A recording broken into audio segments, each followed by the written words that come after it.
Salam əziz izləyicilər, hamınızı bir daha xoş gördük.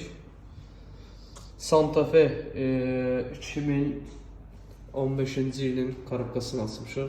Korobkada nə problem varsa onu dəqiqliklə göstərim. Deməli, maşının şlanqı patlayıb və yaxşı sürüb. Arxa paket, görürsünüz, qapqara yanıb. Ondan əlavə nasosu kilitlənib. Görürsünüz, nasosun iç hissəsini baxın. Bublikin boğaz hissəsini tutub.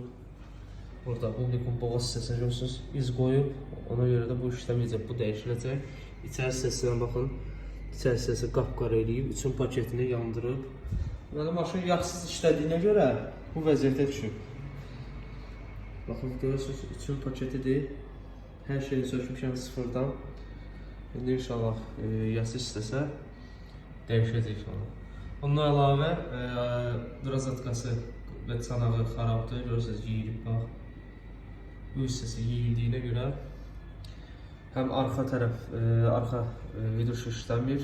Qabaq çünki işləmədiyinə görə arxa da işləmir. Və görürsünüz, vəziyyəti pis gündə yanıb.